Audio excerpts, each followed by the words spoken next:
విశాఖపట్నం జిల్లా పాడేరు ఎమ్మెల్యే గిడ్డి ఈశ్వరి ఓ మహిళతో వాగ్వాదానికి దిగిన వీడియో సోషల్ మీడియాలో హల్చల్ చేస్తోంది. సదర్ వీడియోలో మహిళతో ఘర్షణకు దిగిన ఎమ్మెల్యే గిడ్డి ఈశ్వరి కింద పడిపోయింది. ఆ తర్వాత ఆమె పైకి లేచి సదరు మహిళతో "నువ్వు నన్ను కొట్టకు, నువ్విక్కడి నుంచి వెళ్లిపో" అంటూ ఆమెను తోసివేసే ప్రయత్నం చేశారు. అయితే ఆ మహిళ మాత్రం ఏమీ మాట్లాడకుండా మౌనంగా ఉండిపోయింది. గిడ్డి ఈశ్వరి మాత్రం ఆమెను బలవంతంగా తోసివేశారు. ఇంతలో అక్కడే ఉన్న ఓ వ్యక్తి జోక్యం చేసుకుని గిడ్డి ఈశ్వర్ని వారించే ప్రయత్నం చేయగా, రాజకీయాలు చేస్తే పాతేస్తా, ఇది నీకు సంబంధం లేని విషయం, నువ్విక్కడి నుంచి వెళ్ళిపో, నువ్వే చేసావు విధవ రాజకీయాలు అన్నీ అని అతడికి గట్టిగా వార్నింగ్ ఇచ్చారు. దీంతో అతడు కామైపోయాడు.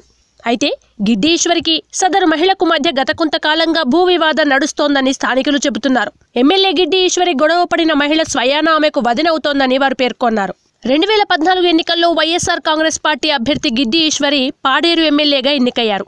ఇటీవల ఆమె టీడీపీలో చేరారు. ఈ సందర్భంగా వైఎస్ఆర్ కాంగ్రెస్ పార్టీ అధ్యక్షుడు వైఎస్ జగన్ పై పలు విమర్శలు గుప్పించారు. అంతేకాదు, టీడీపీ కండువా కప్పుకున్న తర్వాత కూడా అరకు, పాడేరు అసెంబ్లీ స్థానాల్లో వైఎస్ఆర్ కాంగ్రెస్ పార్టీ విజయకేతనం ఎగరవేస్తుందని చెప్పి టీడీపీ అధ్యక్షుడు సీఎం చంద్రబాబుకు గిడ్డి ఈశ్వరి జలకిచ్చిన సంగతి తెలిసిందే.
Hello, this is your Nandu. Please do subscribe to New Waves Media. ఇలాంటి మరిన్ని మంచి వీడియోలు కావాలని కోరుకుంటున్నారా? అయితే పక్కనే ఉన్న గంట సింబల్ను క్లిక్ చేయండి. అలాగే సబ్స్క్రైబ్ చేయండి.